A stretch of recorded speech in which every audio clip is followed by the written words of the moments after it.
Hello, Chicago. You are watching the Tuesday night edition of Chicago Corner. Woo! This is Kira Macoun coming at you from beautiful Oak Park, right outside of Chicago, on a sort of a gray evening. Well, we don't.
Okay. Hi, everybody. Okay. I just went into a black hole. We've got some stormy weather going on in Chicago. If you're not from the area, not understanding what's going on right now, so What occasionally the hell we was have that? occasionally we have some electrical issues that affect things like cable, internet, or any kind of connection. So Yeah. So thanks for sticking with us. I know. I was like, what happened? So I had to I just kind of logged off, rebooted the whole thing, and I was like, okay, here we go. Hopefully I stick around. We'll put all the good vibes out. Ed, how are you, my friend? I'm good, Kira. On this National Pepperoni Pizza Day, I made one. I was eating it earlier. It's not nearby, so I can't run and grab it. But It's National Pepperoni Pizza Day. Yes. Wow. So I had the only reason I made pizza today was because I had some hanging out in my fridge since Saturday because I didn't make pizza on Saturday. And so, 72-hour cold fermented dough, that's pretty good dough. But if you wait too much, sounds great. Yeah, but if you wait too much longer, it starts to kind of want to turn into beer. So, which I guess isn't the worst thing, right? No, that's not terrible, but that's kind of a longer process. And I'm like, well, I'll make some pizza. Well, if you don't have the storage space, I think beer takes up a lot of space, right? Yeah, but that's not what's breaking news today. No, it is not, Ed. Not at all. Quick question for you, Ed, though. I noticed when I saw you on Saturday. Did I see you on Saturday? Was this the last Saturday? Time is all time doesn't exist for me anymore. At the bar, when I saw you at the bar, and you ordered a gluten-free pizza. Do you abide by gluten-free rules? No, I remembered you had mentioned that you had some issues with wheat products. Look at you. I was like, does Ed eat gluten-free, or did he just know that I do? I was like, I remember Kira telling me she'll suck it up and eat some pizza, but then she's going to pay for it later. And I'm like, well, as long as we're ordering pizza, we could order one with the gluten-free crust since a lot of places are doing that now. Yeah. I can't believe you remembered that. I appreciate it. Thank you. I usually just deal with it. It's not so bad. Yeah, right? But the food things kind of stick with my brain a little longer than anything else. Everything else inside here, it's a Swiss cheese. But, unless it's the cheese on a pizza, which sticks, it stays. Yes, that is the cheese that stays. Yeah, that's the cheese that stays. All right. That's enough bullshitting. Let's get to the little breaking news thing here.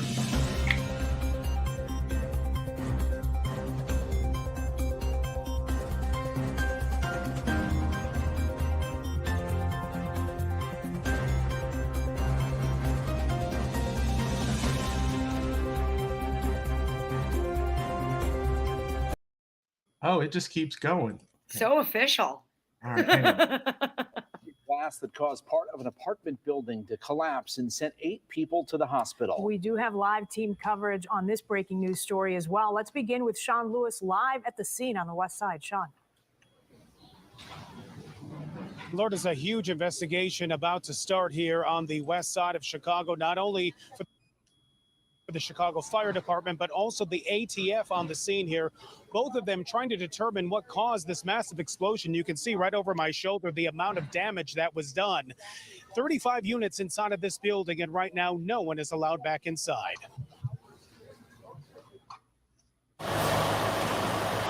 Tonight, the work is just beginning to pick up what an explosion tore apart. Those inside. All of a sudden, I heard a boom. I was asleep. All I know I heard was a big boom. Like Lawrence Lewis, who felt the force. I woke up, my windows gone, the front door blew open, I seen smoke. I just ran out the house. A lot of debris to remove. We're still in the process of doing that. Chicago Fire's massive response to the scene at West End and Central brought out more than 130 personnel. Due to the size of the building, number of patients, victims, Plan 2 was requested, which is 10 ambulances. In all, 8 victims taken to the hospital, including one injured across the street. Not clear what caused this. The blast originated, they believe, in the top floor corner unit. A resident was inside. Okay. Speculation time. Yes. Okay. This is a fun time for everybody. Now they're saying, well, at least People's Gas is saying that they do not think it is a gas leak. Correct. Some of the residents were saying they smelled gas. Is somebody cooking meth on the top floor? Somebody else was mentioned cooking meth. Was it you? Have I spoken to you about this story at all? No. Okay, then somebody else had mentioned it too. It might have been Mark. Mark might have said that there was probably like, sort of a meth lab being maybe had been moved in there. It's just whenever I hear like building explosions in like residential areas like this, and it's not a gas leak, the first thing I'm thinking about is, well, you hear these stories about these meth labs exploding, and they're like, well, yeah. Pat says, I wonder what they were cooking. Cooking gone wrong, says HLM. All right. Let's see what else they have to say in this one. They say it blew him through the wall to the next apartment. Oliver was just getting going for the day. It shook me out of bed, and I got up. I see it blew my front door into the building. That's all the bonkers. windows blew out. I heard people screaming, and the front I seen a lot of smoke that way and debris. Most residents did get out through the back door of the building. My son called me and said, Mom, the building just blew up. Betty Pugh left just minutes before. Wow. When I came out this morning to go to work, I told him, I said, I smell gas. And he looked at me. I don't smell nothing, not really. It works so. That's a good interview. I don't smell nothing. I don't smell nothing. Yeah. Okay. All right. Well, okay. So you're the second. So where are those guys now? And, that has mentioned the meth lab. I don't like to get. I mean, I guess I don't know how much gas there has to be for something to explode so much that somebody across the street is impacted in such a way that they need to go to the hospital. But you would think, I would think that there would be it would be distinctly like a gas leak, like smelliness. That would be my guess. Yeah, Miguel H. He hit the nail on the head. Breaking bad news. Yeah. Yeah. Uncle Warren is saying that, well, you know, someone who's trying to bake one of those big ass Chicago swimming pool pizzas. I just baked one of those, Uncle Warren. I didn't have any problems. My place didn't explode. Yeah, this is quite novel. We'll put it that way. And I'm amazed that nobody has died. Knock on wood. I know that there are I think 3 of the 8 who were brought to the hospital are in like severe or critical condition. And I don't this video may update us. I haven't seen this video yet, but so far from what I've heard, no one has died. Okay.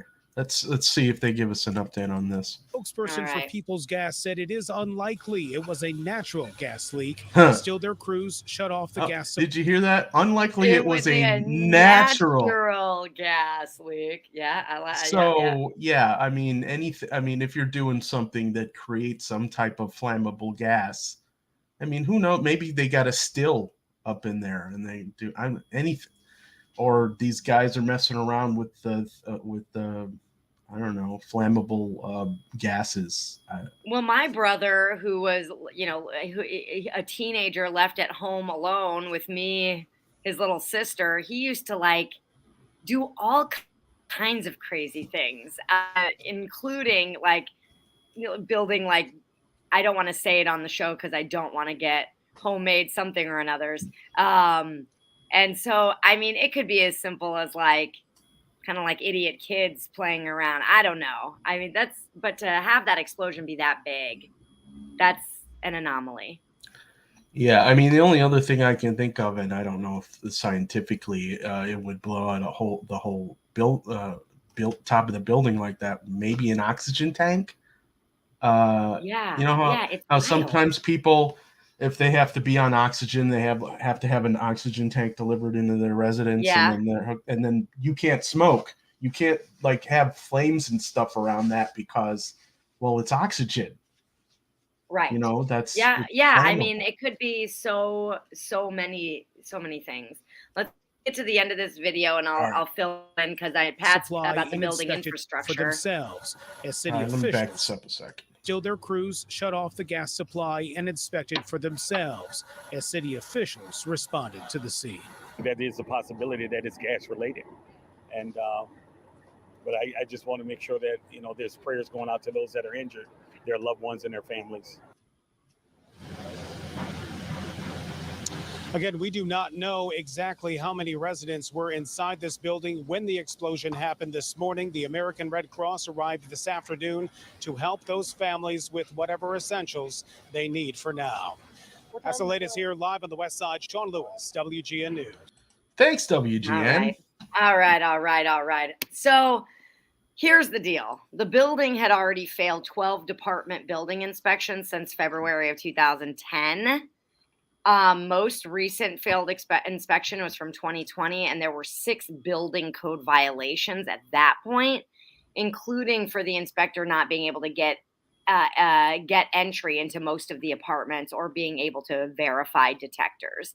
So again, just with that information alone, we can speculate all kinds of things, because if inspectors aren't able to get into the apartments, there's no knowing like what dangerous setup someone might have, like an oxygen tank near some sort of flammable situation.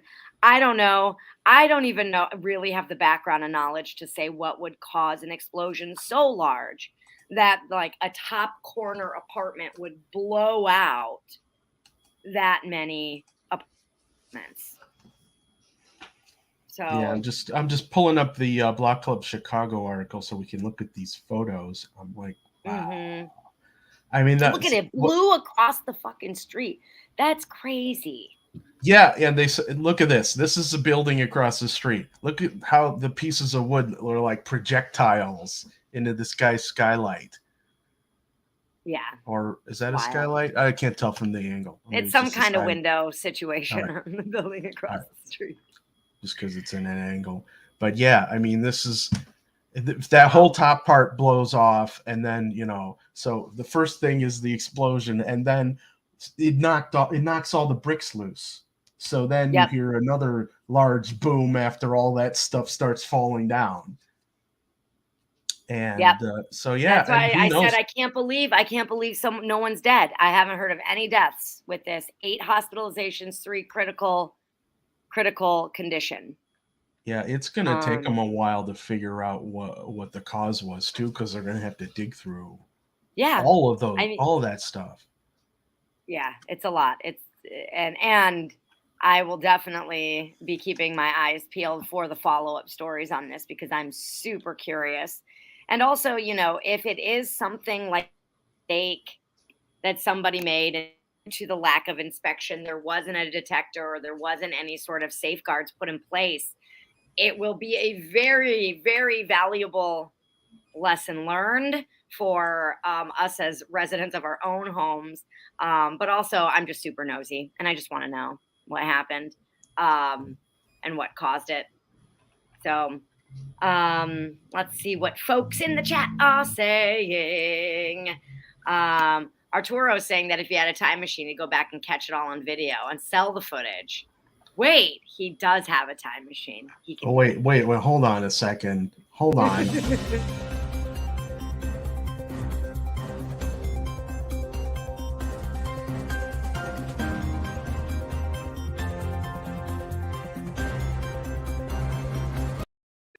Arturo has a time machine. Breaking news.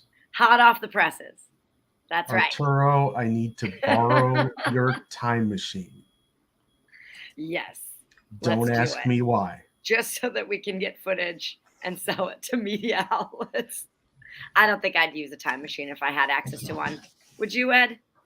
Oh yeah, actually, I wrote an article about how to go about it too, because you can't build your own time machine to do something in the past, because going back to change something in the past will have changed the reason for you to create the time machine. So you have to borrow Isn't that just a someone paradox? else's time machine.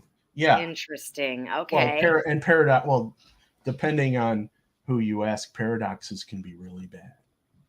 That's what I thought. Is paradoxes were really bad. They can destroy the fabric of everything, existence. So, like I said, I found the loophole, Kira. The loophole is you have to borrow it. You borrow someone else's time machine.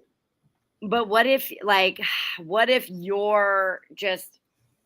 It's like the butterfly effect. You can't actually say if you're changing whatever in your past won't change their ability to create the time machine, right? Well, you obviously would have to be careful when you go back to make sure you don't mess with their history. Right. But if they were always going to invent a time machine, if it was always going to happen, and they invent the time machine, they maybe test it out once, don't make any changes, come right back, and never use it again. You can borrow it. And you can do stuff. All right. I'll have to remember that and keep that in mind if at any point I'm ready to travel back into. I think I would go into the future. I don't think I'd use a time machine. I'm a pansy. Nope, not for me. So, apologies. Maybe I could be the person that lends the time machine. There we go. It's possible. Chicago Corner Time Travel Edition. So you could, that'd be a whole business, renting out time machines. Yeah. Time machine. I mean, rental. I'm an entrepreneur. I could see myself doing it. So Mayor Lightfoot issued the following statement in regards to the mysterious explosion of the building in Austin. Yes, I'll close it out. I'm closely monitoring the events in both the Chicago Fire Department and Department of Buildings are on site at the collapse. Will provide updates as the situation. My thoughts are with the people who injured and the displaced in the building collapse in the Austin neighborhood. We must also thank the brave men and women of the Chicago Fire Department who are working to abate the dangerous conditions. So that is what is so. We'll keep everybody updated on the, the outcome of that and who done it. Was it People's Gas? Was it the meth lab? Dun, dun, dun. Or Don't hold your did breath. somebody accidentally hit their oxygen tank with an axe? I guess an axe. Yeah, there you go. Lots of axe. When we look for stories, Kira, do you notice the really large number of stories that contain an axe in them? I don't know if I've made the correlation. I know that we've had a machete. We don't always cover them here, but because there's just so many weird, violent things that happen in the city randomly. Like somebody gets robbed, and the dude has an axe. Yeah, I remember that. I just feel like there's some other guy got road rage and got attacked from another guy, and I think he had an axe. Oh, I don't know if I was on that show. I could be misremembering this, but it just seems like there's a lot. Well, now I'm going to see those stories everywhere. It's like when you buy a new kind of car and then you see that car everywhere on the road. That could be what it is. Now I'm just going to see all the axe stories. Well, that'll be interesting. All right. So the next story, I mean, I feel like so many of our stories are fairly glum, but I actually find this one to be incredibly educational. And I don't know. I think that it gives me a completely, I hope my internet doesn't go out. I'm getting a weak internet signal. I think it renewed and sort of, I don't know, it created a new picture of like what homelessness is for me. And I thought that it was why this would be an interesting story to bring up. I think there was an article out today talking about how in 2020, the U.S. Department of Housing and Urban Development identified 5,390 people who were experiencing homelessness in the city of Chicago. But a new report released on Tuesday from the Chicago Coalition for the Homeless put forth a different count, which was 65,611. So more than 60,000 more people in their count than in the Department of Housing and Urban Development. And the difference is largely due to the difficulty of counting the fluid homeless population and the definitions of homelessness used by federal agencies, definitions that some advocates say keep resources from some of the most vulnerable populations, children and families living doubled up or temporarily staying with others. So HUD defines homelessness generally to mean staying in a shelter or in a place not meant for human habitation, which excludes those living doubled up from its estimate. The agency conducts a point in time count, which we've talked about on the show and utilized as, sort of our data points. Their point in time count for the number of individuals living in sheltered or unsheltered locations. And those usually occur in the month of January, which you can also imagine, is a much, much colder month. And so I'm guessing more people are finding shelter during those months too. So my speculation also is that the counts are probably a little lower in a month like January in the city of Chicago. The Chicago Coalition for Homeless's most recent report reveals that 49,585 people experienced homelessness by doubling up, making it the most common type of homelessness in Chicago.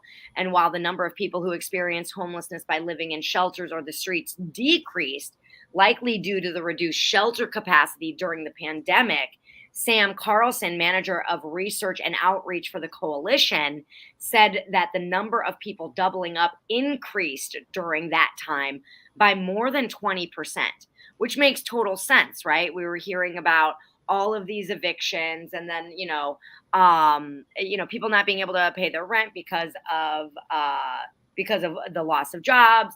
The moratorium didn't cover everybody that ended up coming up short. So we do know that many, many people were left out, and, no pun really intended, out in the cold in regard to their homes. And it's like, what do we think people are doing? Well, they're doubling up. They're living on people's couches and spare bedrooms. And I just thought that was such an interesting picture of what we might call homeless. What are your thoughts on that before I get into more of the numbers? It's terrible that the numbers are this huge, but it does give you a perspective on what's going on.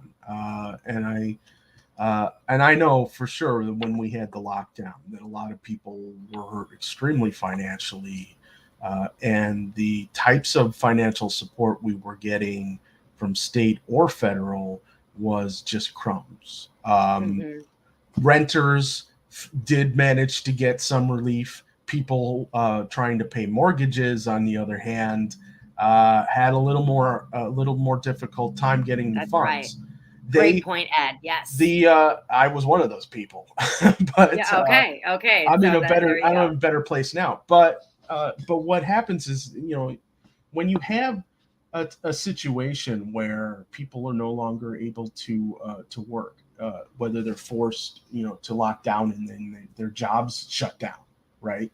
Or any number of things where you no longer have an income, and the federal government's response to that is, well, here, jump through a bunch of hurdles and then maybe you'll qualify to get some relief.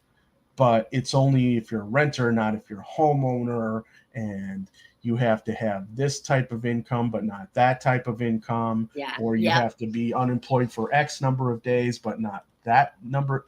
And then it just shows you how much more difficult it is and how much simpler it could be if we had the right people in areas of power. Now, we can't deal with that too much on the federal level. There's not a whole lot of change we can make happen there, but locally we can make change. So that's, we talk about this on Chicago Corner. We got the mayoral elections coming up. We're going to talk about the different candidates. We're going to talk about all the people who are running for new positions as aldermen in the city. A whole bunch of aldermen are bailing, they're leaving, retiring, whatever. We're going to have a whole lot of new blood in locally, and maybe they can get together to make actual change that's going to help people and help us reduce these types of statistics. Right.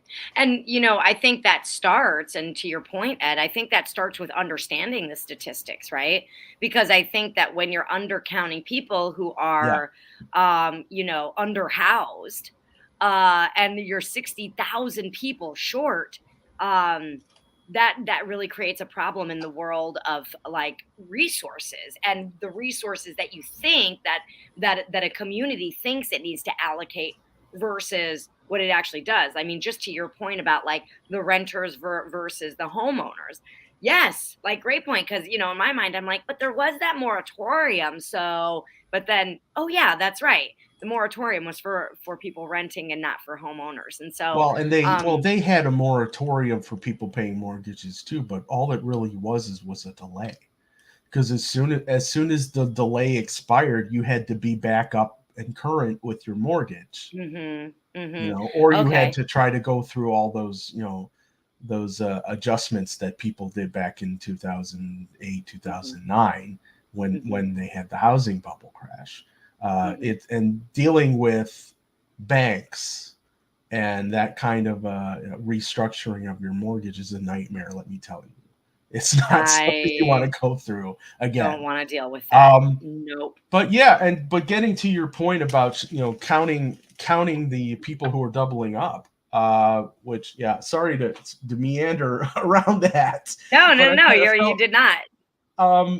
I kind of felt like I kind of fell off into the gutter, like when I'm trying to roll for a strike here. Bowling metaphor. Okay. Yeah. It's difficult when you have people doubling up in other people's homes, because technically they have a roof over their head now. Right. Right. Exactly. But they don't own that roof, and maybe they're helping with the rent if they're there. And it's not secure, it's, those people can say at any point, hey, we need you to get out. There aren't any legal, there's no legal cushioning. There's no legal protection for people who are couch surfing or using a spare bedroom. And to be fair, I mean, the people trying to gather statistics on this, how are they supposed to know somebody's doubling up? I mean, it's not like people, they lose their home and then like there's some I'm homeless registry that you sign up for once you're out of your home, you know. Yeah. And I don't think people should have to sign up for something like that, just to be clear. Well, and But not only that, but it is like I read in a couple of the reports that I was looking at. They talked about finding the numbers through like school children, like figuring out how many people were doubling up based on like what kids in school were doing. But also, they did talk about in these reports that it is very, very hard to actually find all of the people that are dealing with that kind of a living situation. So, you know, knowing that, I think that the numbers could go either way. They might be inflated, but they might also be deflated based on that. And it's so hard. It is really so difficult to actually find a solid and trustworthy number of the actual homeless. I looked into that for, you know, some other states, and it was actually interesting. I'm going to scroll ahead and talk about that just because the segue kind of led to it. I was just trying to find anything comparable to what we're seeing here with the double ups versus the point in time thing, right? And with the point in time, back in from what I found back in 2019, HUD counted, and this is just an example pulled from where I could find an example where I could associate the two, right? The point in time identified 568,000 people nationwide experiencing homelessness.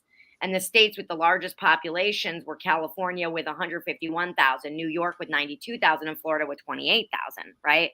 Which to me does sound like not as many people as I would have thought if you wanted me to just take a wild guess, right?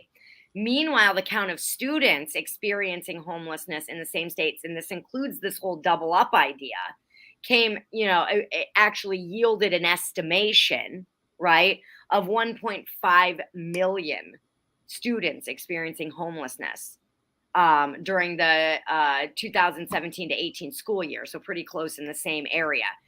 Like I said, I was really reaching to look for correlations and like how can we see the difference, like how the disparateness, what's the word I'm looking, the disparity, that's it, between the point in time count and other estimations based on other things. And the biggest experiencing homelessness was in California, again, this time from 151 with the point in time to 263,000. And then Texas actually replaced Florida with 231,000. And then New York coming in third with 153,000, up from 92,000 with their point in time estimation. So, I mean, the disparity is massive when you're comparing point in time versus estimations, for example, with these counts of kids who are experiencing home insecurity or homelessness. Yeah. Presently. Yeah. Pat Brannigan brings up a good point. The official unemployment count comes from those receiving unemployment. Yes, exactly. If you're past your 6 months or whenever yours expire, you don't count anymore in the statistics. Yeah. I remember that because like just last September, it's been a year now. Is when they cut off the unemployment benefits for a lot of people, like millions.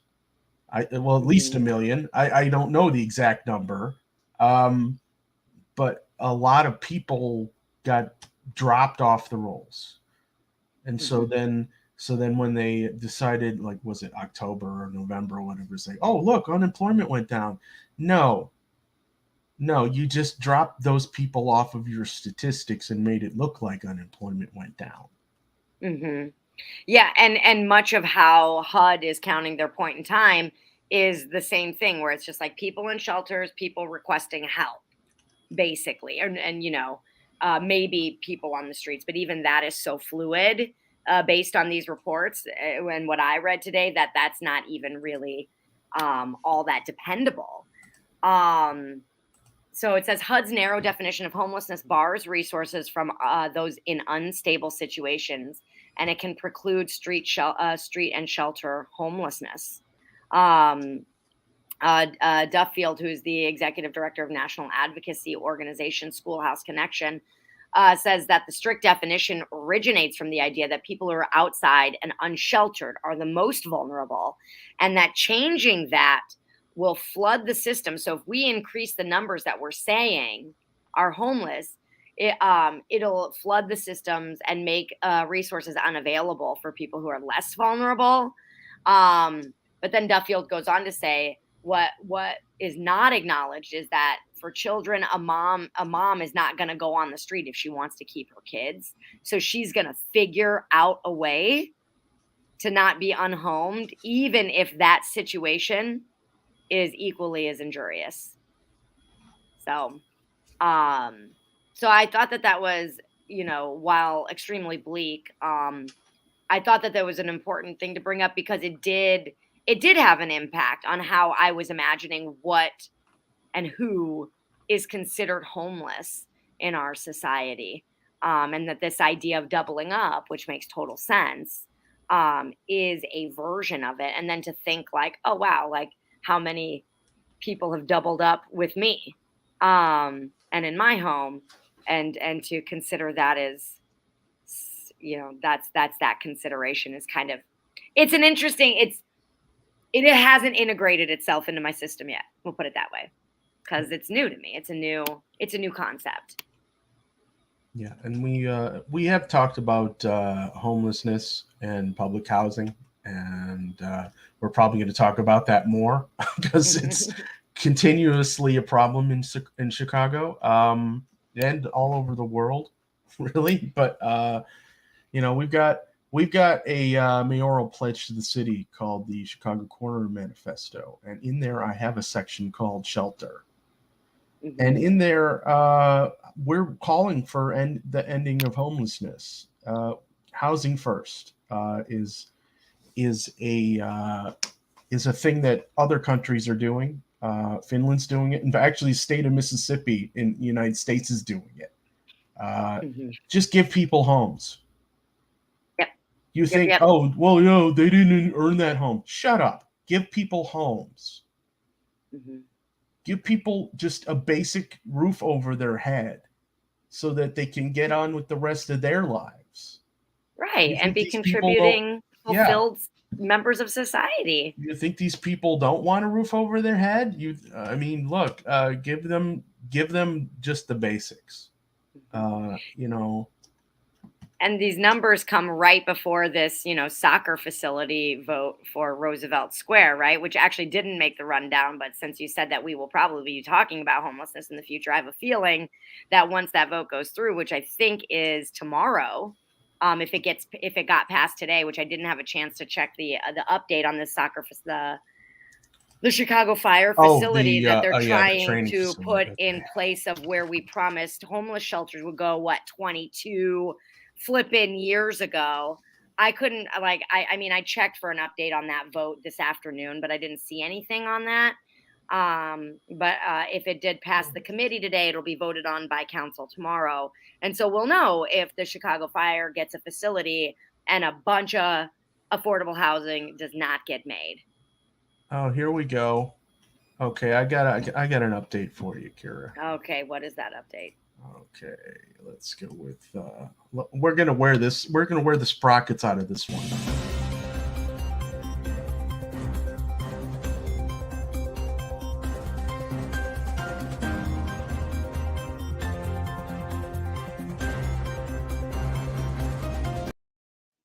Thank you, Jerry, for making that for us, because it's really great. Gives me a little time to get this story up on the screen. Chicago Fire Training Facility rejected by zoning committee, but the aldermans will reconsider the plan Wednesday.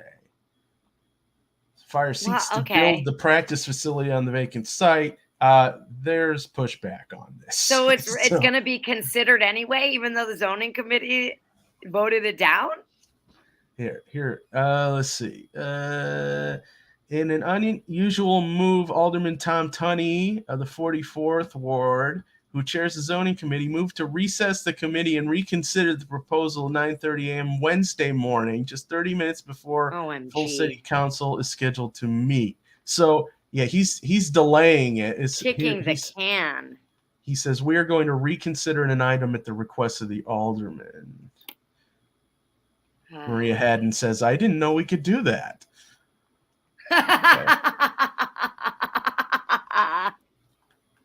Okay. Yeah, All so right. Well, there will be more to cover on that then it seems probably on Friday, because it'll be probably like nothing if they reject it and you know go on, but and then nothing will happen still with housing, right?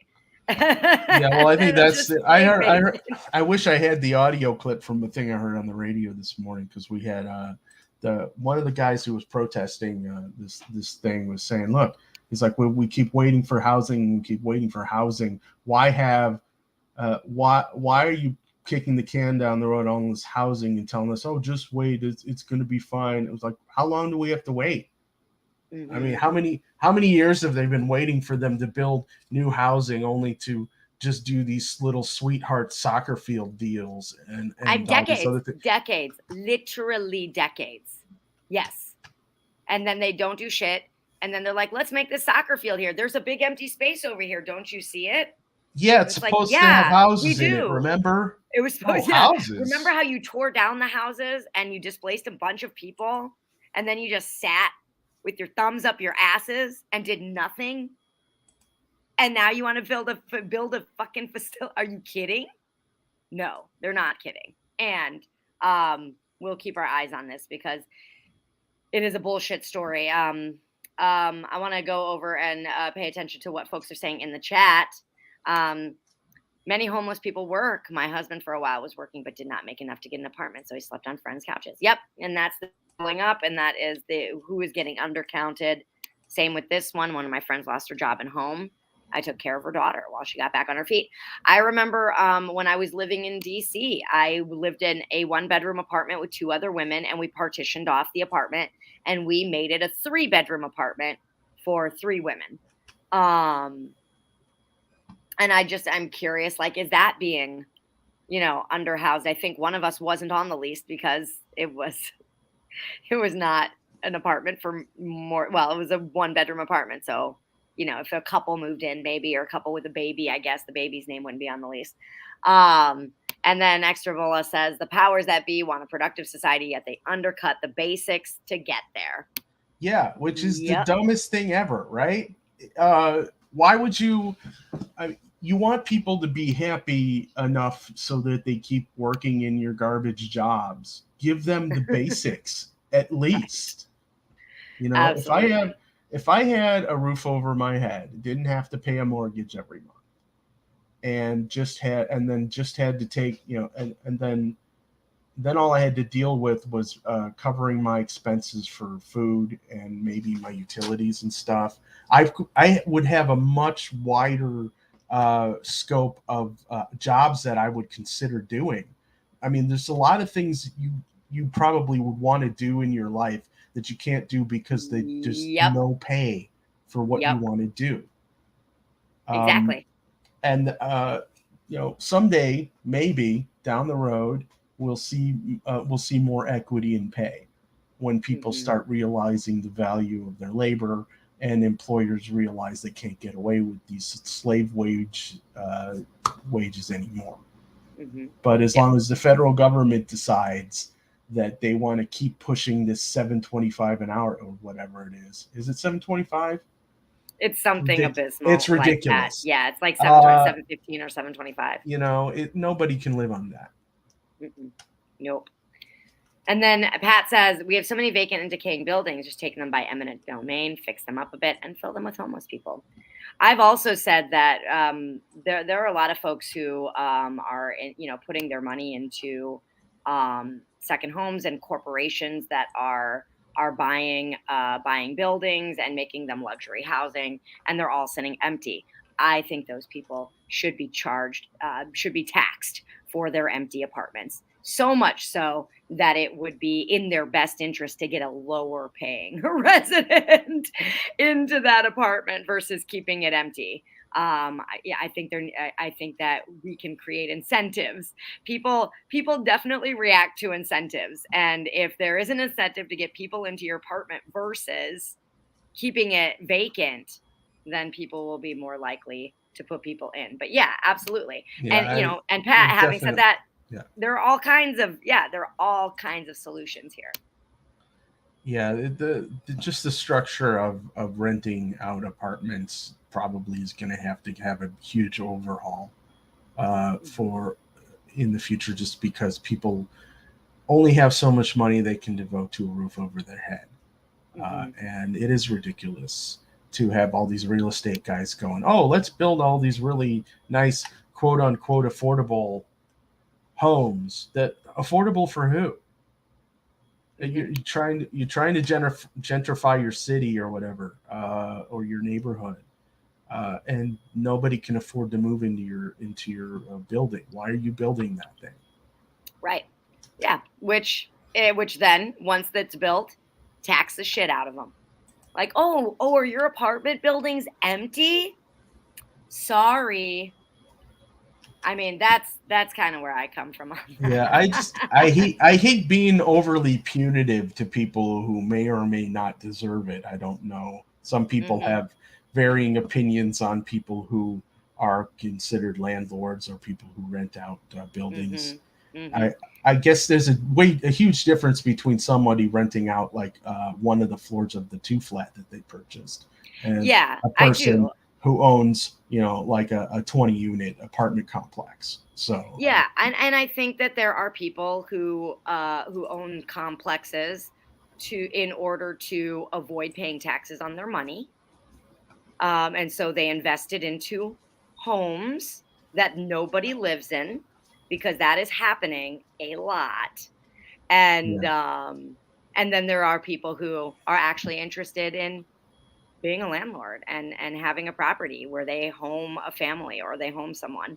I do think that there's a distinct difference, and I think that there are ways to write that into certain laws that incentivize or do things in order to change people's behavior. Behavioral modification incentivizations. But to distinguish between them, to your point, Ed, would be really important. But I don't think it would be too hard. Yeah, I mean, it's a difficult subject, because just the whole idea of rental has so many different connotations for people. Like I, for example, hate renting software. I would much rather buy like the Adobe Creative Suite once. Okay. If I need like a lifetime purchase in order to never have to deal with a monthly subscription again, I might consider that. But renting, I mean, there are some things that people should just not have to rent. What are your thoughts on tools at Home Depot?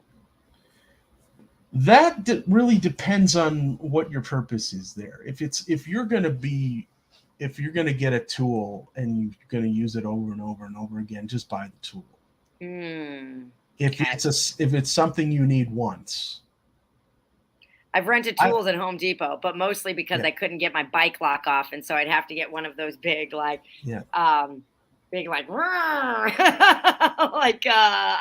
blades. Yeah. Insane. Anyway. All right. Well, I mean, that's fine. I mean, in that case, it's like one of those where you've got a specialized tool that you're never going to use ever again, or on extremely rare occasions. So you rent it for a day. Do you own your place then, Ed? Right? You have a mortgage and everything. Yeah, I got a mortgage. I'm still able to afford the mortgage at the moment. So how long have you been away from being a renter? It's been over 16 years. Damn. 16, yeah. Okay. Yeah. Okay. Yeah. Okay. So you probably do have a certain taste in your mouth about renting, because I was a renter up until like 3 years ago or 2.5 years ago when I moved into this house. So But yeah, I mean, look, if you know somebody, and I brought up 2 flats because Chicago's got a ton of those. The city, I mean, basically this, what a lot of people do is some people invest in real estate in the city. If you're just kind of a middle range income resident, you invest by buying a 2 flat and renting out one of the floors. Yeah, So exactly. And then that helps to pay or fully pays your mortgage in some cases. And that's why I said, like, depending on the mortgage.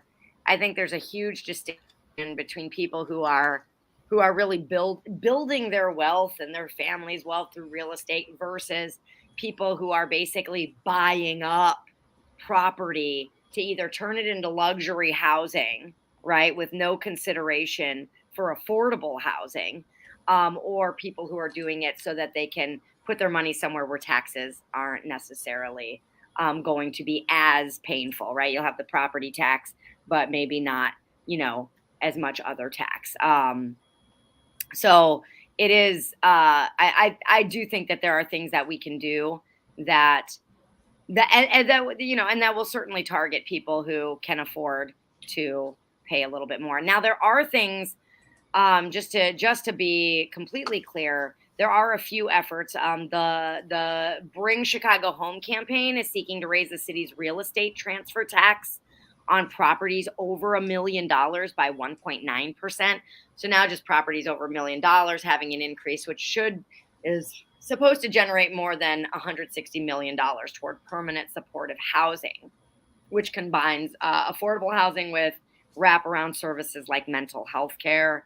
Joe Dutra, Public Affairs Director for the Department of Family and Support Services, cited the city's investments to repair homeless shelters, its rental assistance program, and expedited housing initiative as part of the city of Chicago's efforts to serve homeless populations. We're going to be getting into a story a little bit later because a lot of funding for these efforts come from the federal funding from the pandemic. And a little later, we're going to be talking about Jamal Green's campaign conversation in regards to a public bank and how those funds could actually be used to invest and help people on the ground invest in their own home ownership. So there are a lot of solutions. It's just a question of, do we have the political will to do that? Do we have the people in office who are willing to, take whatever risks there are to take to push for those kinds of policies? Yeah. So, let's see. Okay, cool. Oh, and then Kathy's got an update for us. Over 4,000 COVID cases in the first 3 weeks of CPS. Okay, well, I mean, just because you tested positive, doesn't necessarily mean the worst. Right. Well, as long as I just feel like the hospital's overflowing. Like that is kind of that's our indicator that we need to slow things down. Well, just just realize that we're in a much different situation now than we were 3 years ago. We almost everybody has been exposed to this thing, and a lot of people have built up immunity, and other people are dealing with it in their own ways. Everybody has their different ideas on what is effective, what you can do for preventative. And I don't know how much more time we want to spend on this because we'll end up talking an hour and arguing people in the chat. Yeah. I mean, well, and not only that, everybody has their own opinion. I was just highlighting, like looking at the chat conversation, fun little stat that you can like look up for yourselves. I have done no research on it, so I can't really speak to it. But something just to throw out to the audience in case they were curious and they wanted to look into things for themselves. Because I like to look into things thoroughly before I speak on them. I've made my mistakes. Trust me. Okay. So speaking of, we'll talk about this next story, which I really found. What's the word? Is it Hinky? Is it? I think that this story brings up just a little bit of, I don't know, hinkiness. So let's talk a little bit about the whole like Bailey Pritzker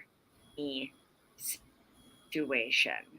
So this is a really thorough article that talks about a lot of things. So if you want to read it, I didn't hit on everything in my report on it. Okay, just so everybody knows. But I of course cherry pick the things that I find particularly hinky and interesting. So here's the deal. We know that Republican candidate for governor Darren Bailey's campaign during the primary got a lot of help from Pritzker's campaign. We talked about it here on the show. And we've seen this before when Democratic candidates prop up the worst possible candidate as their opponent, so that the win is like guaranteed for them, right? And we see how that turned out, right?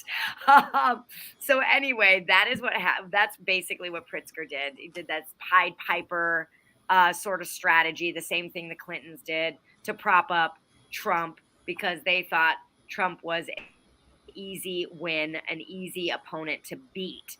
So we know, that was happening for a fact. If you saw any of the commercials that were against the other dude who was running in the primaries, you saw right at the bottom, hey, this is being funded by J.B. Pritzker for governor, right? So, yeah. Hinky. What does that mean, bitch? Hinky. Oh, strange. Weird. Why don't you say strange or weird? I mean, hinky, that has no meaning. Why we say hinky? I don't want you guys using words around me that got no meaning. That's right. Well, it has a meaning now. Anyway, so this story out of the Tribune points out this interesting timing for Bailey's family to actually be receiving subsidies and purchases from federal and state governments. So Darren Bailey regularly rails against government spending while accusing Pritzker of trying to solve the state's problems by tossing money at it. But absent from Bailey's criticism is the recognition that his father, mother, and sister have all benefited from two transactions over the last 2 decades that are worth more than $8 million in federal and state funds tied to sprawling spread of property that the trio owned, including $4.32 million from, oddly enough, the Pritzker administration, according to records. So keep going. Exactly. In the Little Notice transaction in 2021, Pritzker's Department of Natural Resources bought from Baileys more than 2,290 acres of mostly wetland, about 100 miles south of Urbana-Champaign. The land is slated to become a public recreation and hunting area, according to state officials. So a lot of people are pointing to the hypocrisy of Bailey taking subsidies, or his family taking subsidies, really is what it is, while he talks about reining in the spending. And I'm kind of personally of the mind that as long as it's all transparent and he's not making decisions in regard to the company while he's in power, none of this indicates that that's what he's doing, right? Then if the government's going to offer money and subsidies, tax breaks, land purchases, and you want them or you need them, I think that you should take them, right? So while there might be hypocrisy in his rhetoric and what his family actually does, there's nothing like, I just want everybody to be clear, like there's nothing illegal or like going on as far as Bailey and his family receiving this $8 million, right? There's some optics issues there, though. There is. Yeah. And that's what I'm about to bring up. Yeah, what I'm it's more very... What was that? Yeah, it is. It totally is. And I think that the hypocrisy spin kind of like drowns out this other situation going on, the hinky situation that you're pointing to, which is it's just like the oddness of a sitting governor's administration engaging in a major deal with his campaign rival's family. In addition to the transaction involving Bailey's father, mother, and sister, it involved his uncle Don Bailey, a broker who said he served as the mediator of the deal. And in an interview with Don Bailey, he said his nephew was absolutely not involved in any part of the transaction. A Don Bailey flyer marketed the land as a sportsman's paradise, quote unquote, loaded with ducks, turkeys, deer, and other wildlife. And in a statement to the Tribune, the Illinois DNR said the property is a, quote, beautiful piece of ground that's benefited from hundreds of thousands of dollars worth of restoration under the federal wetlands easement program, making it essentially a turnkey site. But Jennifer Walling, who's an executive director at the private Illinois Environmental Council, toured the site from several angles just before Labor Day and said it is not ready for the public. She said she could not drive one of the dirt roads leading to a main part of the site because there was a roughly a foot deep of water-filled pothole, the length of several cars, blocking her way. A sign stating the land was private property with a federal conservation easement was on the same post as another sign stating it represented a DNR boundary. I'm definitely disappointed that they're prioritizing something like this when places like Chicago and surrounding suburbs have a really huge lack of natural areas, said Walling, a veteran environmentalist who was unaware of the land purchases before the Tribune spoke to her. Which is really interesting too. There are 0 state parks and natural areas that you can reach by public transit or by Amtrak successfully. So that is an interesting angle of this story. There's a long history of the Baileys and the federal easement to preserve the habitat in exchange for $3.47 million, and it's been kind of a roller coaster since 2005. But the state took out an option on the land in 2020 under the Pritzker administration, and the final purchase came 4 months after Senator Bailey declared he would join the race to defeat Pritzker. Hinky. What does that mean, Vince? Hinky. Oh, strange. Weird. Well, don't you say strange or weird? I mean, hinky, that has no meaning. We say Yeah, that's what I thought too. I mean, I don't know, guys. You pay for ads to help a guy win his primary, and then, you know, you give his family millions upon millions of dollars. Well, oh, and listen to this. I almost forgot this point. So what's also, let me see if I can find it because, oh yeah, so during the primary campaign, the Tribune reported that on February 26, Darren Bailey received one of his payments from the federal government's coronavirus. Oh, this isn't as exciting. Never mind. I thought it was as exciting as actually thinking that Pritzker might have enrolled Bailey in running. And, you know, and then got him to win the primary just so Pritzker could win the guru. I'm not saying that that's what's happening. I'm not saying that's what's happening. I'm just saying that with this fact pattern, that is what could be happening. That's it. Blowjob! Blowjob! Blowjob! Hinky. What was that? So there you have it. So let's see if anything else here is of interest. When state DNR officials finalized the purchases last year, the overwhelming majority of the state's payments, which is over $4 million, went to the parents of the senator, Bill and Norma Jean, along with additional $119,000 for Bill Bailey. The final $160,000 went to their daughter, Ann Nicole. Yeah, you know, and the other piece is Illinois has a poor track record for setting aside wetlands, having lost 90% of the state's original habitat and ranking low among states in preserving the settings that prevent flooding. So, you know, maybe Pritzker was looking and thinking, God, we really need to preserve some more wetlands. And weirdly and coincidentally enough, it is my opponent whom I helped win the primary, who has those wetlands that I would now like to purchase. I'm just saying. Any thoughts, Ed, before we move on?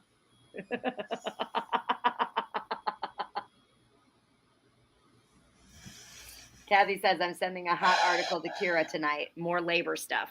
Cool. Awesome, Kathy. Shoot it over to me. Yeah, this is, I mean, is it a surprise to anybody if that would, like, would you be shocked if that was happening? No, me neither. No, me neither. I mean, they're running all the typical muckraking, political ads on the streaming channels and on the television and on the radio.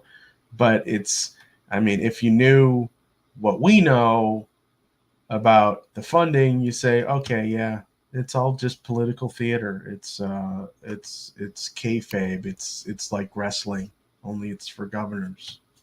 Totally. Oh, absolutely 100%. And I think that is, I think that this story, even though there's an obvious strangeness to it, right? But there's no, like, I don't even want to say there's no smoking gun, but there's definitely, it's a lot of speculation. But because of what we know, it definitely is another lens through which to look at this gubernatorial race. I always thought that was a funny word, gubernatorial. It's the gubernatorial race. So something to keep in mind as you watch these two maybe debate. All right. Hinky. Exactly. Cool. Let's go on. This next video I have is a long one, but we're only going to be watching about 2 minutes of it. I don't know if you have it up. The WTTW firm has filed more than 100 lawsuits. I gotcha. All right, killer whale. So yeah, up till about 2.5 minutes is what we'll watch. Critics are calling for more transparency from Mayor Lori Lightfoot's administration. Since she took office in 2019, more than 100 lawsuits have been filed against the administration for denying access to public information, including documents, emails, police body cam footage, and more. The Freedom of Information Act, also known as FOIA, allows public agency records to be accessed by the public upon written request. Oh, hold on. I just got to do this one more time. Hinky. What was it? Yeah. So here to unpack transparency among city agencies and the administration is Matt Topic, an attorney at Lovie & Lovie. He is also the founder of its Freedom of Information Act practice. And we should note, WTTW has consulted with Mr. Topic on FOIA requests in the past. We also reached out to the mayor's office for a statement, but have not received a response as of yet. Matt, thanks for joining us again. So, of course, we know the mayor, she ran on the idea of, quote, cleaning up city government. On her list of city government reforms from her 2018 campaign, number 5 is complying with FOIA and ending FOIA abuse. How is the Lightfoot administration doing when it comes to transparency? Terribly, to put it simply, as you noted, and this is just terribly our firm. I mean, we're not the only ones who even handle these cases. We filed 104 lawsuits for our clients in the last 2 years. In the vast majority of instances, there's nothing prohibiting the city from releasing those documents if they wanted to. They just chose to not provide them. And it really does, as you mentioned, kind of cover all aspects of city government, whether it's how money's being spent, how policing is being conducted, schools, park district, you name it. There's probably been a case we filed on the issue. Of those 104 suits, 54 of them were resolved in the last 2 years, 48 of them in our client's favor. So the city's batting average is just absolutely abysmal. And it's gotten even worse in that not only is the city violating the baseline statute, when we sue, they frequently violate the rules in the lawsuit. They violate court orders. They violate deadlines that apply in lawsuits, requiring us to file motions for sanctions and motions for contempt. So it's really reached just sort of a new level of disregard for what the city's obligations are. Matt, the Chicago Tribune recently won its case after the city, quote, fought to keep secret documents concerning alleged employee misconduct. What did this case reveal about how the city handles court rulings? I think that we can go ahead and pause right there. Again, nobody is surprised by this. Nobody at all. In fact, at the beginning of the pandemic, not sure if anybody remembers, but reporters were getting automated emails to their requests for FOIA. saying, quote, the Freedom of Information Act responses have been deemed a non-essential city operation and are being temporarily suspended until further notice. As a result, your FOIA request Wait, hold is on. denied. Wait. Can you read that front part again, please? Yeah. The Freedom of Information Act responses have been deemed a non-essential city operation and are being temporarily suspended until further notice. This was at the beginning of the pandemic. Non-essential. As a result, non-essential. As a result, your FOIA request is denied, as the processing of your request during the statewide emergency declaration is unduly burdensome, pursuant to Section 3G of FOIA. Which, I mean, they're from that decision pretty quickly. But the fact that that choice was made in the first place, I think, indicates that we have a mayor that's not particularly interested in being transparent, even though that is exactly what she ran on and exactly what the city of Chicago really, really needs more of, like, now. Excuse me, Kara. Excuse me. We were bringing in the light in my campaign. We brought in the light. Light was brought in. We talked about light being brought in, and we're absolutely transparent about our obstruction. That's right. Exactly. They're transparent about the fact that they do not honor FOIA in any way, that they would send out automated emails at the beginning of the pandemic, one of the most important times to get the information from your government really that you need, and to have it be brushed away with auto emails. But it seems to be pretty par for the course for this administration ones. Go ahead. I'm going to share something, a little chart that I found. Let's see how fast I can do it. I'm not particularly fast at this. So here is a chart that I found. This is from Southside Weekly. And since 2013, the city has paid hundreds of thousands of dollars in legal fees because of their improper FOIA denials. And so we see here that there was a big spike in 2016, 17, and then big time 18, big time 2020, and much less so in 2021. But right here, I think we start to see that not only are we, paying for this, not only are we dealing with the government that's the opposite of transparent, incredibly opaque, we're also literally paying for it, because there are legal fees associated with breaking the law. So yeah, we get screwed. We get screwed in all kinds of orifices with this. I beg your pardon. What did you say?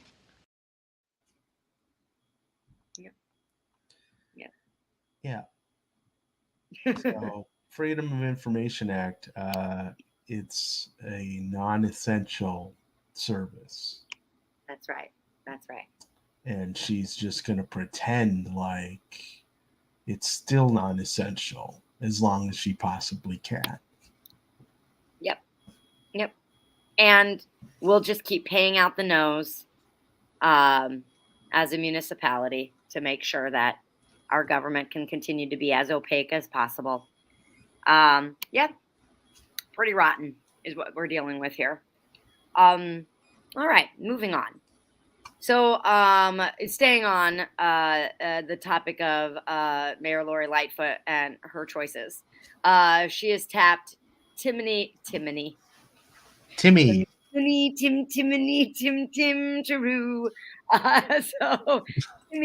Tim, No, I that's can't say something it. Oh else. my God, I can't say his name.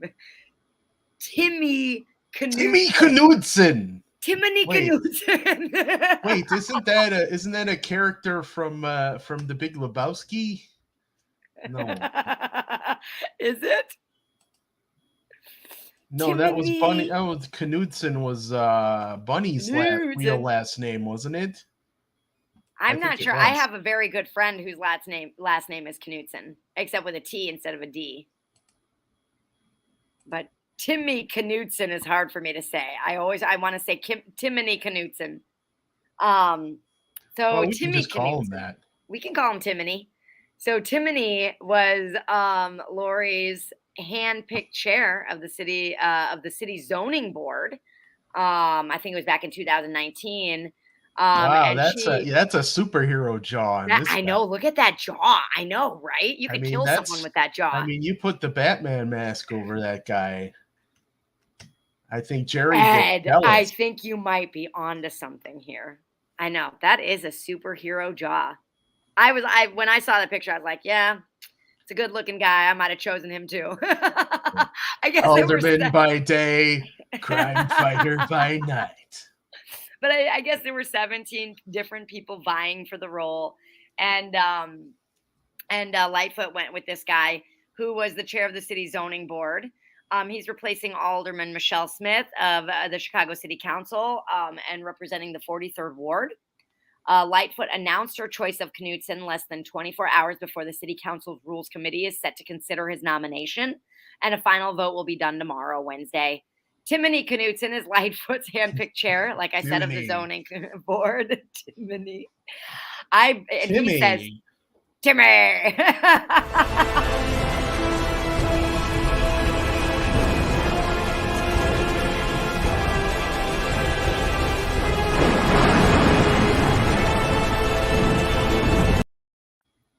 Alderman by day, crime fighter by night. Timmy Knudsen is a bat-like dude who is not violating anyone's copyright. Here's his quote that was in this article. I don't know what else he said, but listen to this. I'm not sure I even know what this means. Quote, I bring a passion for private sector results to public service and am honored to have a new way to give back to the community I call home. This is such a crock of shit. I read that quote several times and I was like, I don't understand what he's trying to say here. I'm gonna wreck this shirt if I can itch my eyes. Yeah, that's not what you want in an alder person. No, I bring a passion for private sector results. Yeah, okay, dude, your neighborhood needs support. And yes, there may be businesses in that neighborhood, but it's the entire community you need to support. You need not just private sector results. You need community results. Yeah, it was a really weird quote, and I thought it was incredibly unclear. I don't know. I thought it was weird because I was like, so private sector results, like results for the private sector was one way that I read it. And then another way that Hinky. What was that mean? Hinky. What was that mean? Exactly. No, you're good. So the other Hinky. What was that mean, bitch? Hinky. Got a ghost hitting buttons over here. Okay. Sure. That's what it is. Was that, that whole conversation about like business people being good people to bring into office because they know how to create like a profit for their business or whatever. And that for some reason we need to be like having a profit in government. And I thought that maybe that was also what he was indicating. Like we're going to make a profit because that would be private sector results. Yeah, but I mean, it's pandering is what it is. It's just he's just pandering to private business. Look at that face. And the reason he's doing that is because when this appointment is over, he's going to run to keep the position. Yeah. And this is as good as Lightfoot's endorsement, basically, being that the election is 5 months away or something like that. So, yeah, absolutely. This is a big leap for someone who might want to be taking over as alderman in this ward. So he's on leave from his position as a partner at law firm Croak, Fairchild, Morgan, and Barris. and his Okay. position at the chair of the city zoning board of appeals, which determines whether to issue special use permits across the city and has jurisdiction over the location of cannabis dispensaries. Oh, okay. All right. I see where this is going. All right, dude. Okay. You come from a law firm, right? So what you really should be doing right now is you should be finding a way to cancel that stupid parking meter deal because it's hurting every business in every ward. Mm-hmm. That's what you It should is. be. You're worried about private sector profits or whatever it is. Try to get rid of the parking meter deal. That thing is garbage. Yep, agreed. Yeah, so this is this guy. I don't have really much else to say about him. So you know, so you want results, get rid of the parking meters. Yes! and Pat says he's obviously never worked for a large corporation. They are the worst at business, at least today. No training, sink or swim, new hire, waste money on useless studies, etc., etc., etc. Or you could be like, you know, like the railroads and everybody else who does all the stock buybacks and just enriches themselves in a bubble, only to fail their workers and fail our economy. And then Pat goes on to say nonprofits are not supposed to make a profit. Hello, what do you think nonprofit means? Yep. Okay. Yeah, that's a whole other thing we could talk about for an hour, nonprofits. Nonprofits and also but we're not gonna. Tax exemptions. We could do special little focused shows in the future. That would be fun. Where we do deep dives into like things like TIF spending and shit. Wouldn't that be fun? Anyway, we might need some electoral like special episodes coming up because there's going to be a boatload to cover in these upcoming elections. I mean, with 15 alder people basically not running as incumbents, we're going to have a massive turnover in City Hall. Yep. That's right, Pat. That's why business is so bad, because they just make money on manipulating the stock market and not on actual business, right? This whole idea of and of course I'm like blanking on the term now, production and need, whatever that, is completely out the window. It's like if you have a boatload of money to manipulate your stocks, or if you have a boatload of money to manipulate policy such that maybe your taxes are massively cut or something, then you are building on a very weak foundation, and it ends up failing all of us. And then we see what happens when that happens is then what our government does is they take all that money they didn't have to, give people, universal health care, and they put it into boosting and bolstering companies that fucked up. Anyway, all right, onward. So, makes me mad yeah, as a person who owns companies. It makes me very mad. That's all. So yeah. Knudsen is from Big Lebowski. Man, oh, really? Who are you working for? Lebowski? Jackie Treehorn? The Knudsens. Who the fuck are the Knudsens? The Knudsens. It's a wandering daughter job. We can't show any more of that. Find, Ed. We can't and show then any back more out of that. The terminology because, for me. and supply and demand. that's fair use because we were talking about the Knudsens. That's true.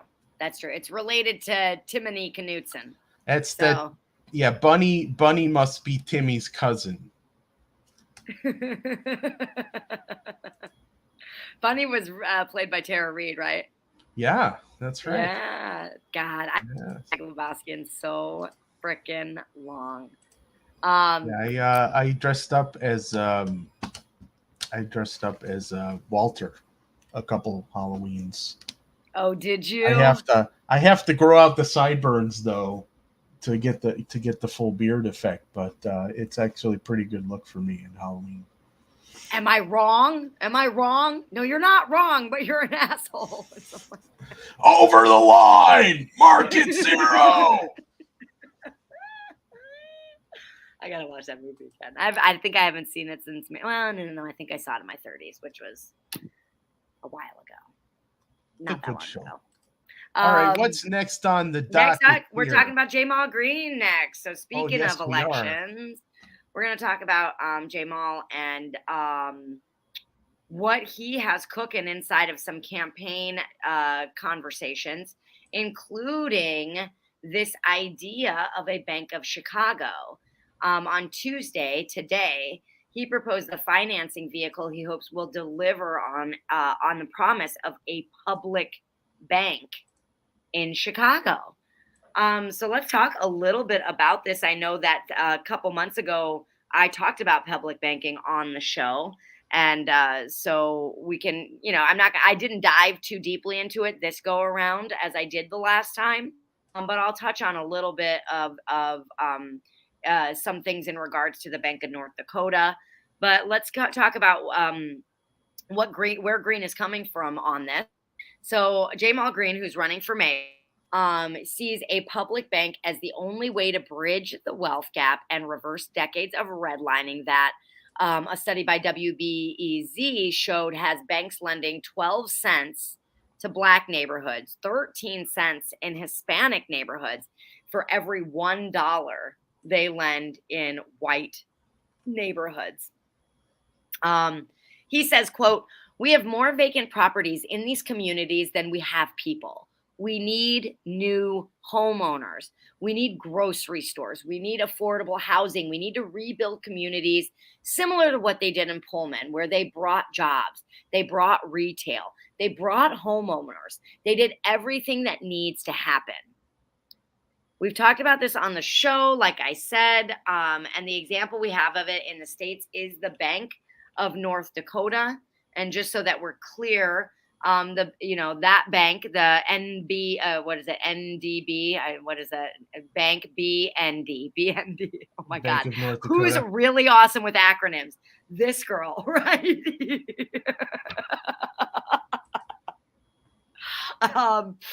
The bank will be 103 years old.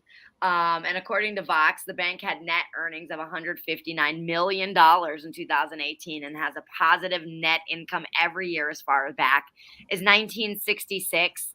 And that goes back into the coffers of the community and businesses. And according to 2018 Economic Development Report, the Bank of North Dakota made 491 commercial loans, totaling $971 million, and 402 agricultural loans, totaling $182 million. So it's not small potatoes when we're talking about public banking. This is serious lending in partnership with other institutions that actually make communities work and facilitate things that communities actually need, because it's not based in how much money are we going to make for this. So half of the money, according to Green's plan, half of the money would come from the city's cash fund, without specifically mentioning either the long-term reserve fund generated by the sale of the Chicago Skyway or city assets invested by the city treasurer's office. The other half would come from federal stimulus funds. And that's what I brought that up earlier, is because, we keep hearing about all of these really cool things that are going on. Like, for example, Ed, that we're doing that, for lack of a better word, my words are like escaping me right now. Like the beta testing of the UBI, right? Where we're testing, 500 families are getting a UBI in Chicago, we have. The city of Chicago did one version of basic income on a lottery system. Cook County, I think, just started another one, which I think you can start applying for in early October.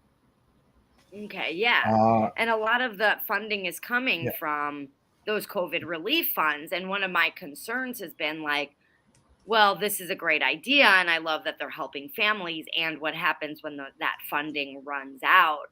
And I think that Green is pointing to something really interesting here, which is basically like we take that funding and we actually do an investment situation with the funding. Um, let's see what else he said. The second half would come from federal stimulus funds. If need, the Illinois General Assembly could be asked to provide matching funds. Over the years, there have been numerous proposals to create a public bank. It never happened. Green said he believes he knows why. Quote, private banks are powerful. They have lobbyists. Yeah. Even in other states, they have spent a lot of money to stop this from happening. And if you read Tom Tresser's book, Chicago's Not Broke, you'll know that private banks make a boatload of money lending to the city at high interest rates. Yeah, So, and they can create as much funds available that they need to make available. They don't have to. I mean, they basically get this money either if they're not like a federal bank where they can basically mark up whatever they want to and call it a loan.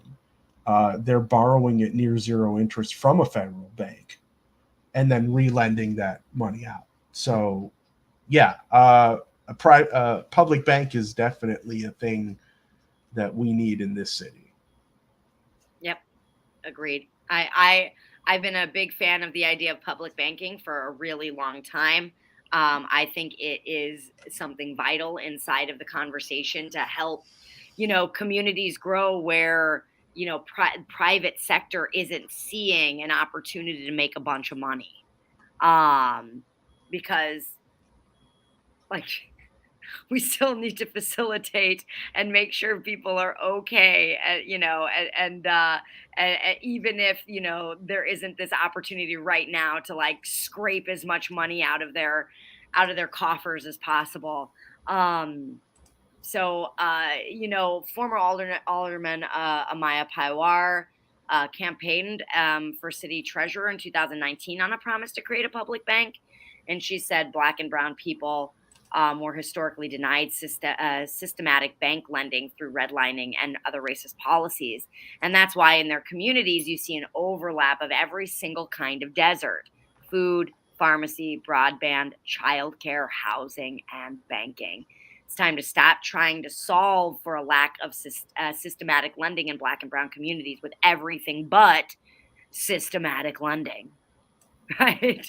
Like, it's like, and I think what I hear her saying is like, people can take care of themselves if they are given the resources to take care of themselves. Like, people know what people need, and it's just like we're playing like fuck around and pretending like people can't make choices for themselves in their communities once resources are made available. You know what it is, Kira? It's just this never-ending pick yourself up by your bootstraps mentality that's been ingrained in Americans by people who want you to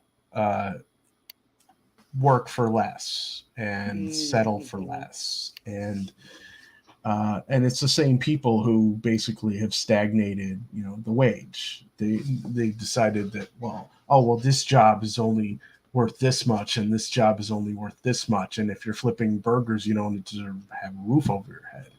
That's bullshit. You work a job, you work 40 hours a week, you should be able to support yourself. And if you can't work, the communities and social safety nets should be able to support you too. It's it's ridiculous the way we've had to deal with these people who have basically been so reductive on everybody else who has to earn a living, while a majority of them sit on their ass and earn gigantic profits off of your labor. I know. And then they go around and pretend like they're the hard workers that have taken all this risk. And it's like, what risk? Like, especially once you're making it, once you're in that upper tax bracket or whatever. It's like you're not taking risk. It sounds like a lot of money when you're investing in something, right? But it's not that much money for that person because their wealth is so great. So it's a lot of like smoke and mirrors, and it's a lot of just basically this capitalistic sort of conditioning that we have, that it's like, if you're poor, you're lazy. And if you're wealthy, you must have worked really, really hard for it. And it's ingrained. I mean, yeah, it's absolutely false. It's totally false. I mean, you get those people like who say that they were a self-made millionaire, and I mean there's an exception to the rule. You know, like what's his name? Who owns the Dallas Mavericks? I forget his name right now. But sure, he did a lot of things, and he worked real hard, but who knows what kind of privilege he may or may not have had. 100%. And again, he's an exception to the rule. It's not. And there's nothing wrong with interdependence, right? That's the other piece. Is like for an example. So my nephew wanted to leave Iowa, and he didn't see any opportunity for that there for him. He wants to be an entrepreneur, and he wanted to come to Chicago to, like, you know, find his fortune, right? You know, and so I was like, come on, like, I have a spare room. First month is free. We'll figure out like how you're going to do this. Let's get you on your feet. Let's get you moving, you know, and it's just like, he doesn't, you know, come from like anything, quote unquote, like his dad, my brother, doesn't have money to be like sparing or whatever. And it's not like we're like giving him the world and, you know, or paying for his way or anything like that. But it's just these little things, like this opportunity to like leap and go somewhere where you're taken care of, right? It's like, that is, even if let's say he starts a company, let's say he becomes outrageously financially successful inside of that company. He didn't do it alone, period. He didn't, right? Even if he ended up doing the investments or taking the time to build the business, and he did it full of integrity, and he kicked ass, and he created a product or a service that everybody wanted and needed, he still didn't do it alone, period. So, and I think that that's what a lot of people need to really get when it comes to looking at people like the haves and the have-nots, right? Is the fact that we're not in a vacuum. And most people, even if they tout themselves or are seen as self-made, it's usually not actually the case. So, about Timothy Knudsen at Croke Fairchild and Morgan. Emerging companies and founders. Yeah, we talked about in the venture capital space, rely on Timmy's unique experience. There you go, Ed. Thank you, Kathy. Where is it? I'm looking for Kathy Powers gave us a tip in the live chat there. And I am trying to find it here. Everybody brace yourselves.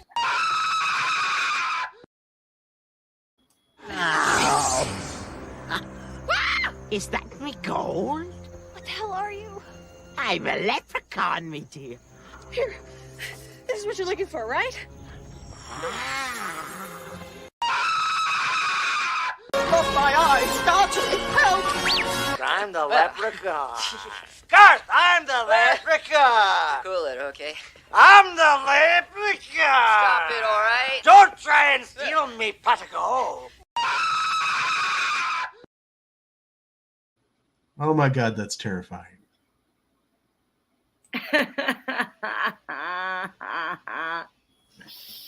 Kathy, I think that you're talking about Timothy Knudsen. I really want to slap his face already.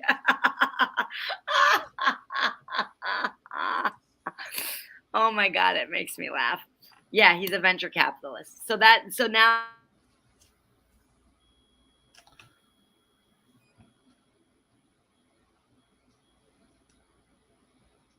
Uh-oh. We lost Kira again. Please stand by. Everybody in the wholesale block who's dancing to the jailhouse rock. Shifty Henry said to Buck, for heaven's sake, no one's looking now's a chance to make a break.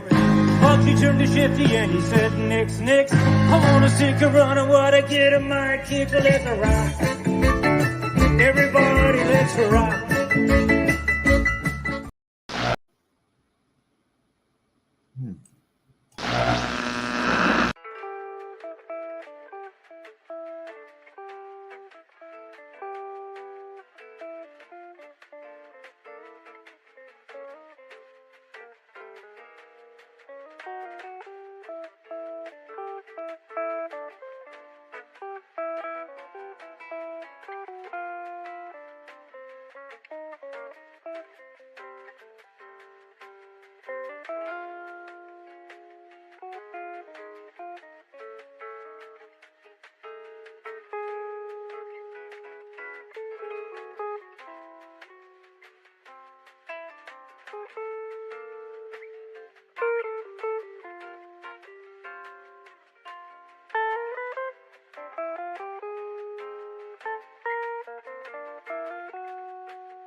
I'm back.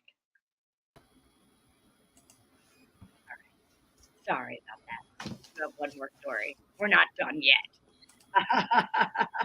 I was just about to swear in the chat because I could not get anything to get going again. Grr.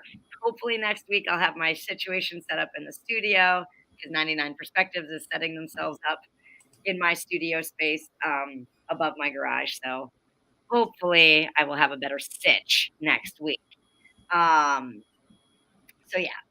All right, y'all. Let's do our last story, which I actually don't have prepared at all. I ran out of time, but I still wanted to touch on it, which is the what did I title it here? That Chicago looking more and more like Mad Max. Yes. So yeah, basically, Chicago's drag show drag show. What's it called? Drag racing, not drag show. That's a whole other topic. Maybe in for a nasty surprise. The Chicago Police Department on Friday very quietly introduced a quote tire deflation device pilot program. I'm sorry. Those look nasty. Yeah, they're pretty rough looking. I just love the tire deflation devices pilot program to help officers combat the stunt drivers who have repeatedly tied up intersections with their sometimes hour-long donut spinning performances. Spectators at several of those so-called sideshows have stomped on CPD and state police patrol cars and fired pyrotechnics at officers who intervened in the events this summer. We'll have to wait and see how effective the program is. CPD leaders are attaching a lot of rules to the use of the tire puncturing devices. I sure hope so, including a requirement that cops post signs and announce that the devices are in use. Yes, we're very concerned about making sure that we use the TDDPP properly. These they do acronym it. You're right. Oh my God. We need to make sure that if we are puncturing things, Kira, we have to puncture the things that we want to puncture and not puncture the things that we don't want punctured. We especially have to make sure that none of these end up on the track while we're doing my NASCAR race. That's right. As long as NASCAR can race and people can make money from it, that's all that matters. But if we are not making money from this shit, Gentlemen, start your engines. We're going to puncture your fucking tires, okay? I'm just practicing, Kira. I'm just practicing. Gentlemen, start your engines, but double check there aren't any tire deflation devices before you start driving. Indeed. Please don't.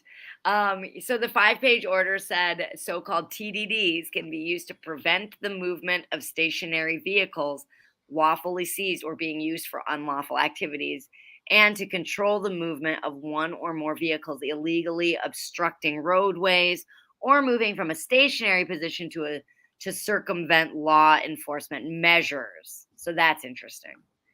So what, they can throw down the spikes as they approach your car, right? Like that's kind of what I'm imagining. It's like if they think that there's a chance you're going to drive away when they approach your car, they can put the spikes down in front of your wheels.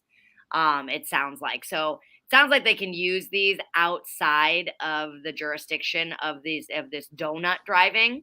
Yeah, well, I mean, what are they going to do? They're gonna, like, I mean, by the time they get down there and realize they've gathered for this thing, what are they going to do? Just casually walk out and post up a little sign that says, "Oh, we're going to use these tire busting strips. By the way, we got these strips here. Let's set them up." Well, and they are being attacked by the people that are down there for the sideshows. So it's like, how are they even going to get out of their police cruisers to set up the spikes? I don't know. It all seems. Are they gonna? They're gonna. Yeah, it does. Or are they gonna come up with some kind of launcher? They got the spikes on the front of the car, and they just have like a spring-loaded launcher, and they hit the, like instead of like a taser, where it kind of shoots the taser stuff. It's mounted on the front bumper of the cars. It's coming. It's coming. We're joking about it now, but you just wait. Stop giving them ideas, Ed. Exactly. So you can't use them to stop rapidly approaching vehicles, and they can't be used during motor vehicle pursuits.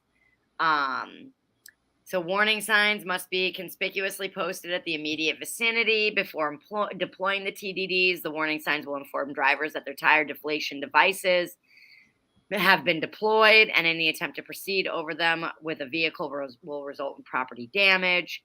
Cops must also give a verbal warning using a sound amplifying device that tire deflation devices have been deployed. Any attempt to proceed over them with a vehicle will result in property damage and may cause personal injury. So yeah, what I thought was really interesting was the picture on the this one here, where it's a video screen grab shows spectators surrounded by a ring of fire as a drag racer prepares to drive donuts around the flames. No thanks. I'm definitely not going to be inside of that ring of fire while donuts are being driven around me. Those people are insane. Yeah, they're not doing that. Okay. I did think it looked like very cool, urban, grungy though. I thought it looked cool. Like the ring of fire with the people and it being like, wah! So, I mean, I wouldn't do it, but it's certainly I don't know, looks kind of badass. Anyway, that's what we can expect to see now. I'm curious to see how this turns out, Ed. I don't know. I'm like, okay. Because the minute they have these spike strips in large quantities available to them, you know that it's ripe for abuse. Of course. Maybe they'll use it for people who run red lights or anything like that.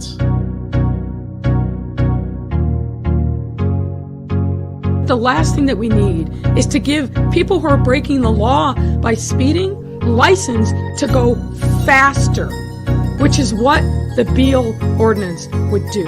And faster, notably, around parks and schools. Oh no, I hit a spike strip! They notice that you're going 6 miles an hour over the speed limit or more, and boom, Deploy spikes come out and just blow your tire right out.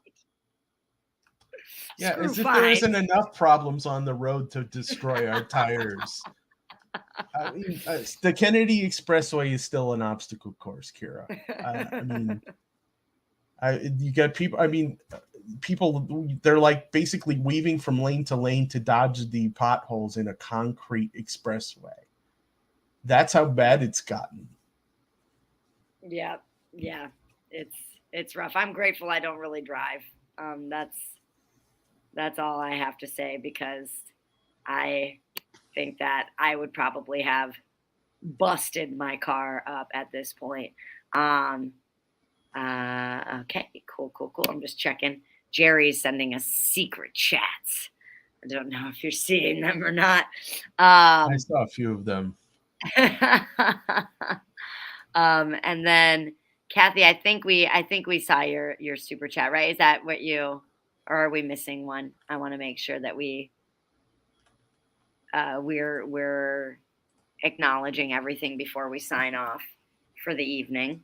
Oh yeah. Oh, we should probably. I don't think we really talked about it much. But thank you to the viewers who did show up last Saturday. It was fun. It was so good fun. to meet Kathy and Arturo. Thank you for coming. Yeah, that was great. I think I even got a couple pictures. Let's see if I can find. Yeah, let's look at pictures. Kira, do you take the Metra from Oak Park? I don't really leave Oak Park anymore. I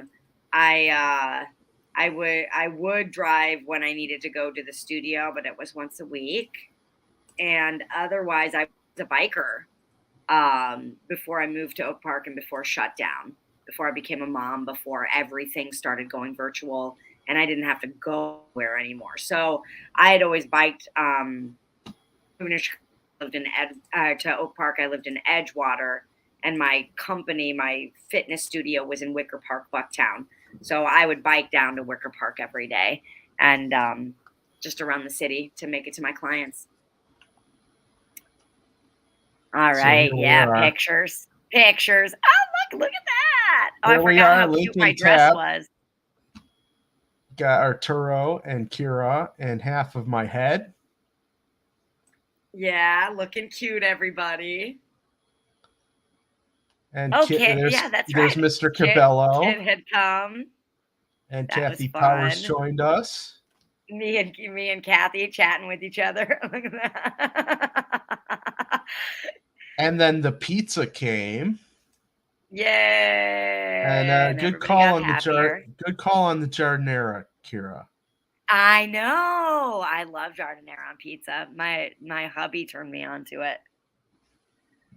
So I think that was Man, my outfit was so super cute. I just gotta say.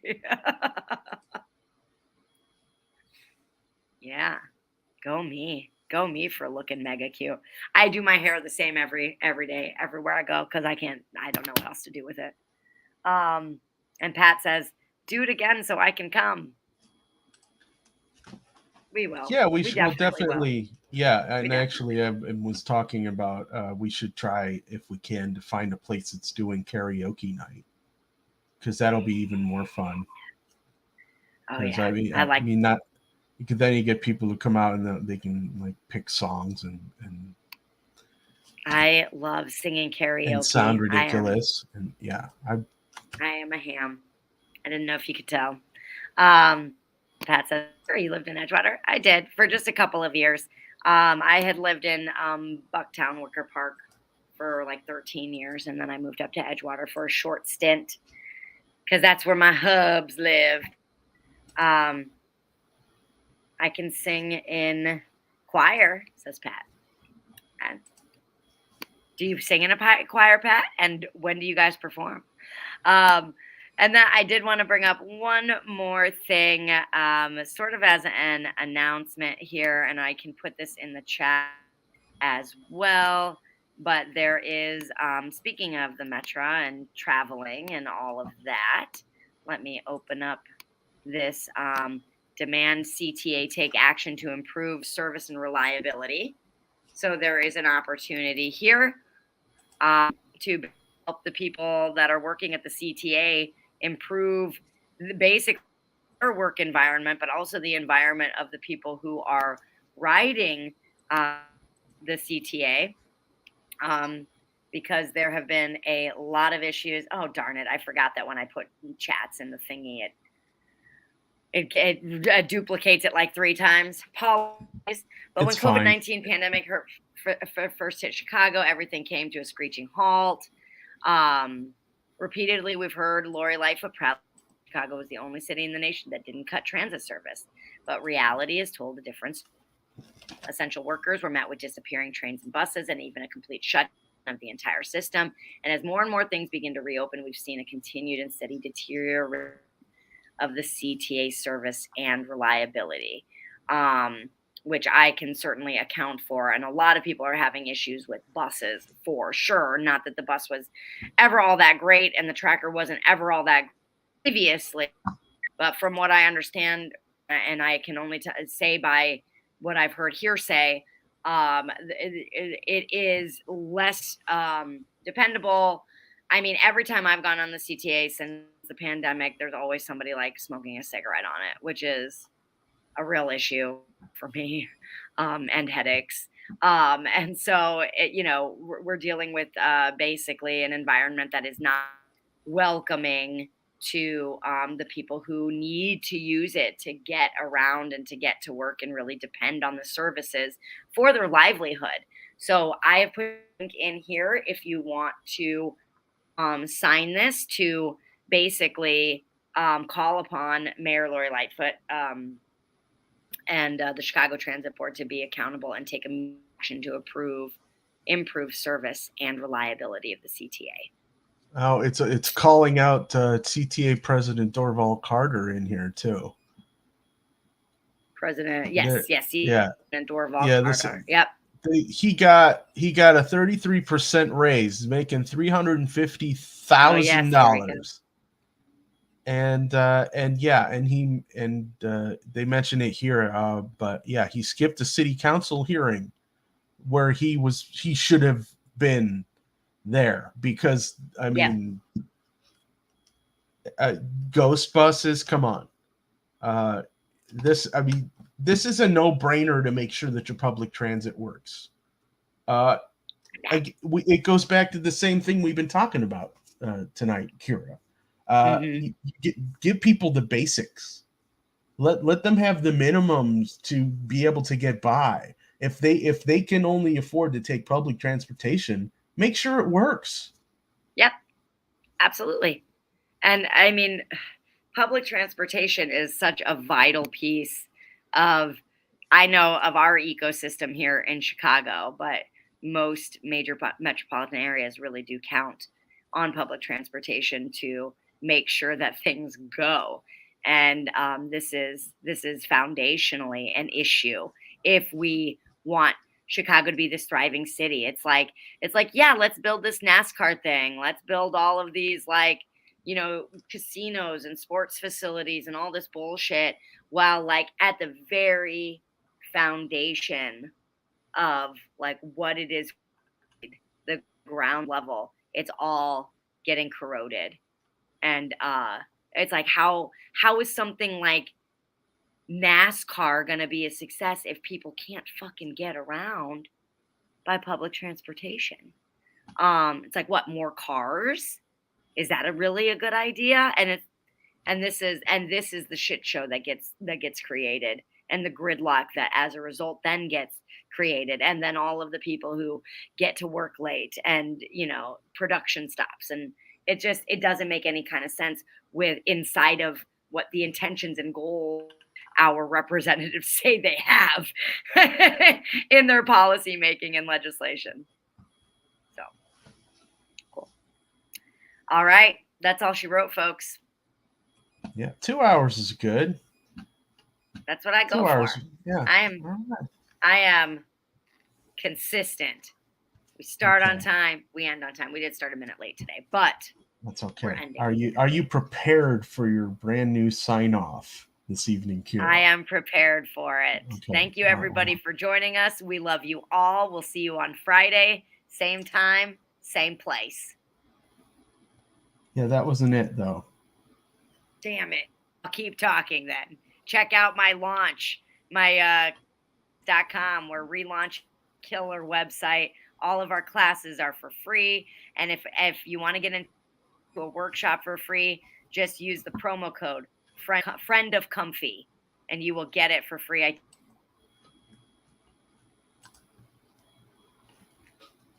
Oh, did her stream knock out before? Damn. Oh, wait, you're back. I'm back. Introduction to Okay. Somatics, Saturday morning. Comfyfitness.com. Check me out. Okay. All right, so we're not doing the thing. Which thing? The thing in the private chat. Oh, the thing in the private chat. Oh, yeah. Okay, thank you.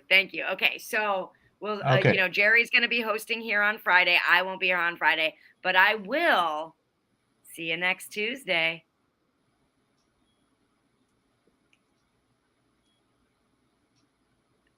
Yeah, that works. Oh, do we have to end the broadcast now? Get out. And don't come back until you've redeemed yourselves.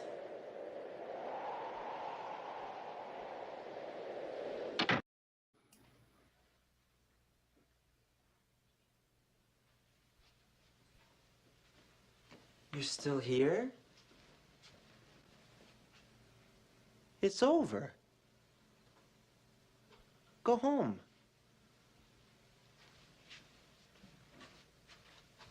Go.